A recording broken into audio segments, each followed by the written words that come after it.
KF-21 전투기 엔진 전부 교체. 한국형 램제트 추진기 9차 시험. 마하 3.2 플러스 순간 속택 슈퍼크루징. 긴급 속보. 스크램제트 엔진 첫 공개.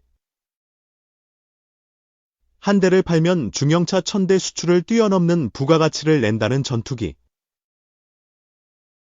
하지만 전투기의 심장인 엔진을 스스로 만들 수 있는 나라는 손에 꼽는다. 수십 년 동안 제2차 세계대전 승전국, 미국, 영국, 프랑스, 러시아, 우크라이나, 이 독점해오던 항공엔진 분야에 중국이 가세한 상황. 최근 인도가 미국의 지원을 받아 이를 뒤쫓기 시작했다. 최초의 국산 전투기 양산을 눈앞에 둔 한국은 이제 전투기 엔진 국산화의 밑그림을 그리는 단계다. 전투기 심장 얻은 중국인도 올 6월 미국과 인도의 정상회담 직후 미국 제너럴 일렉트릭이 F-414 전투기 엔진을 인도에서 공동 생산하고 핵심 기술을 이전한다고 발표했다. 항공엔진 기술 이전을 철저히 막아온 미국이 중국 견제를 위해 이례적으로 인도의 손을 잡은 것이다. 20년 넘는 도전 끝에 2013년 항공엔진 자체 개발을 포기했던 인도는 단숨에 최신 기술을 얻게 됐다. 이에 중국은 개발 중인 신형 엔진 영상을 온라인에 공개하며 응수했다. 중국이 자랑하는 5세대 스텔스 전투기 J-22 신형 WS-15 엔진을 장착한 채 시험 비행하는 모습이 담겼다. 중국 언론은 중국 전투기가 드디어 중국 심장을 얻었다며 환호했다. 중국은 2001년 WS-10 엔진을 개발했지만 성능 미달로 인해 최신형 전투기 J-20엔 러시아산 엔진을 수입해서 왔다. 현재 개발 중인 WS-15 엔진의 경우 성능이 미 공군 F-22 전투기에 장착된 프렛&드 휘트니 F-119 엔진과 맞먹는다는 게 중국 측 주장이다. 사우스차이나 모닝포스트 보도에 따르면 2000년 전후에 신형 엔진 개발을 시작한 중국은 그동안 최소 9천억 위안, 약 164조 원을 투입했다. 다만 아직 시험 비행 단계로 양산까지는 시간이 더 필요하다. 한국은 2037년 개발 로드맵 전투기 엔진 기술은 이제 남의 나라 일만은 아니다. 최초의 국산 전투기 KF-21이 내년이면 양산에 들어가기 때문이다. 한국항공우주산업은 지난달 폴란드에서 열린 국제방위산업전시회에서 KF-21 마케팅에 나섰다. KF-21을 수출 상품으로 키우기 위해서다. 하지만 KF-21의 엔진은 미국산이다. 지휘의 F-414 엔진의 설계 도면과 핵심 부품을 받아 하나에어로스페이스 창원 공장에서 면허 생산 방식으로 조립해 만든다. 따라서 KF-21을 수출하려면 미국의 승인이 필요하다. 미국이 거부하면 수출이 불가능하다. 2020년 아랍에미리트와 K9 자주포 수출 계약을 맺고도 독일의 엔진 수출 금지 때문에 수출이 무산됐던 것과 비슷한 일이 생길 가능성도 있다. 항공엔진 국산화를 위해 정부도 나서기 시작했다. 방위사업청은 6월 발간한 2023-2037 국방기술기획서에서 항공기용 대형 터보팬 엔진 개발의 로드맵을 담았다. 유무인 전투기에 쓸 수 있는 추력 1만 5천 파운드급 엔진을 2037년 정도까지 자체 개발하겠다는 내용이다. 다만 아직 구체적인 계획 단계는 아니다. 내년 중 사업 타당성 조사를 거쳐 예산이 편성돼야 본사업에 들어갈 수 있다. 항공엔진 개발 역량은 있나 항공엔진은 모든 엔진 중 개발 난도가 가장 높다.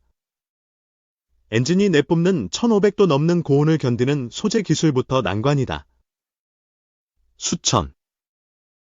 수만 시간 작동할 수 있는 내구성도 갖춰야 한다. 비행에 적합한지를 검증하는 180개 항목의 가망인증 통과도 필수다. 고장 나도 추락하진 않는 자동차 엔진이나 한번 쏘면 끝인 로켓 엔진과는 차원이 다르다. 달 탐사선도 만든 중국과 인도가 항공엔진 개발에선 고전해온 이유다. 하지만 조영희 연세대 항공우주전략연구원장, 기계공학부 교수은 한국의 개발 역량은 걱정하지 않는다고 말한다. 미국 기업의 설계 도면을 받아오긴 했지만 항공엔진 면허 생산에 오랜 경험이 축적돼 있기 때문이다. 그는 중국은 기존 엔진을 뜯어보는 역설계부터 하다 보니 실패를 거듭했지만 우리는 조립 기술이 있으니 더 높은 단계에서 시작한다며 부품 협력업체가 이미 상당 부분 구축돼 있다는 것도 큰 자산이라고 설명했다. 김원욱 한화에어로스페이스 항공엔진연구센터장 역시 지난 40여년간 1만 대에 육박하는 다양한 항공엔진을 생산하며 종합적인 개발 역량을 키워왔다며 첨단 항공엔진을 개발해 나갈 준비가 되어 있다고 강조했다. 해외 협력사 없이 독자적으로 전투기급 엔진을 개발하는 데 걸리는 기간은 13에서 14년. 소요 예산은 총 5조 원 정도로 예상된다. 엄청난 비용이지만 개발에 성공만 한다면 경제적 가치는 상당하다.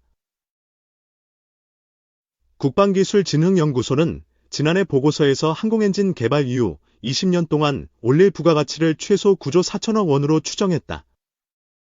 항공엔진 시장 점유율 1%를 차지한다고 가정했을 때의 수치다. 만약 전투기급 엔진을 개발해 신뢰성을 확보한다면 이를 민항기용 엔진으로 확장해 나가는 것도 가능하다. 2. 삼성중 방산 부재의 경쟁사 비 트럼프 훈풍 승부수는 해양 플랜트. 삼성중공업이 현대중공업 및 하나오션 등과 비교해 도널드 트럼프 미국 대통령 당선인의 훈풍을 상대적으로 덜 받을 것으로 전망된다. 트럼프 행정부는 한국의 군함 잠수함 등 방위산업 역량을 인정해 향후 긴밀히 협력할 것을 약속했다. 단, 삼성중공업은 방산 부문이 없어 경쟁사보다 불리한 입장이다. 트럼프 행정부가 조만간 들어서는 가운데 방위산업을 영위하는 현대중공업 및 하나오션은 올해 수주목표 초과 달성은 물론 주가 역시 오름세다. 현대중공업의 모기업인 한국조선해양은 올해 목표치로 135억 달러를 제시했는데 총 205억 6천만 달러를 수주했다. 하나오션은 목표를 밝히지 않았지만 지난해 수주 실적 35억 2천만 달러의 2배 이상인 88억 6천만 달러를 따냈다. 반면 삼성중공업은 97억 달러를 목표로 세웠지만 75% 수준인 73억 달러만 수주했다. 주가 역시 방산 분야를 영위하는 현대중공업 및 하나오션은 올랐지만 삼성중공업은 하락했다. 현대중공업의 경우 이달 26일 장중 한때 약 9% 오르며 29만 7,500원을 기록해 상장 이후 최고가를 보이기도 했다. 유가증권 시장 코스피 시가총액 10위권에도 진입했다. 그러나 삼성중공업은 경쟁사와 달리 주가 흐름이 지지부진한 모양새다. 방산 분야를 영위하지 않은 것이 가장 큰 원인으로 풀이된다. 변용진 임증권연구원은 삼성중공업은 특수선 등 현재 경쟁사들이 프리미엄을 받고 있는 사업을 영위하고 있지 않다며 주가 차이가 발생한 이유라고 분석했다. 삼성중공업이 군함이나 잠수함 등을 생산하지 못하는 것은 도크가 작기 때문이다. 선박 건조장이 작아 크기가 큰 군함 등을 건조하기 어렵다. 아울러 삼성은 2014년 한화 측의 방위산업을 매각하기 위한 논의를 시작해 당시 탈레스와 테크윈 등을 넘겼다. 방산이 삼성의 주요 사업 분야가 아니어서 국내 대표 방위산업 기업인 하나에 판 것이다.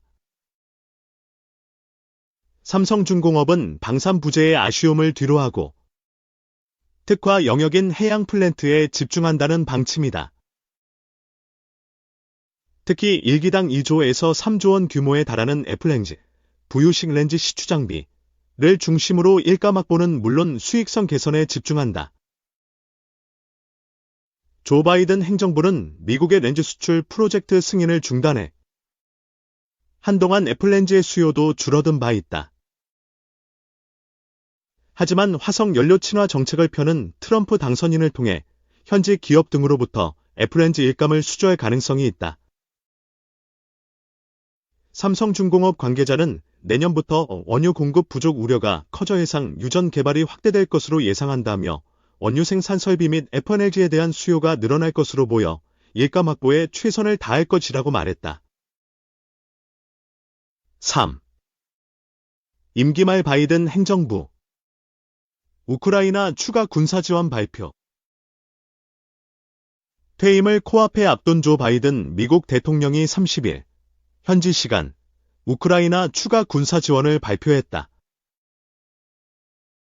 바이든 대통령은 이날 성명을 통해 남은 임기 동안 미국은 우크라이나 입지를 강화하기 위해 끊임없이 노력할 것이라며 이같이 말했다.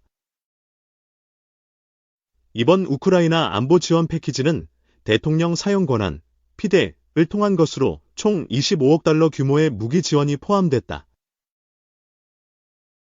바이든 대통령이 임기 막판에도 우크라이나에 대한 무기 지원책을 내놓은 것은 트럼프 2기 행정부가 출범할 경우 우크라이나 지원이 중단 또는 축소될 가능성이 크다고 보기 때문이다. 트럼프 미국 대통령 당선인은 대선 이전부터 우크라이나 전쟁 조기 종전을 공언해왔고 취임 전이라도 24시간 안에 우크라이나 전쟁을 끝낼 수 있다라고 말하기도 했다. 일각에서는 트럼프 2기 행정부에서는 우크라이나에 대한 전폭적인 무기 지원보다는 종전 협상에 무게를 둘 것이라는 관측을 내놓고 있다. 현재 우크라이나와 러시아는 우크라이나 동부 전선과 우크라이나가 점령한 러시아 쿠르스크 등지에서 교전을 거듭하고 있다. 특히 쿠르스크에서는 러시아에 파병된 북한군이 전투에 참가해 연일 사상자가 발생하고 있는 상태다. 우크라이나 러시아 양측은 트럼프 2기 행정부에서 평화협상이 개시될 경우 현재 전선이 국경으로 굳어질 수 있다고 보고 점령 지역을 늘리는 데 집중하고 있다.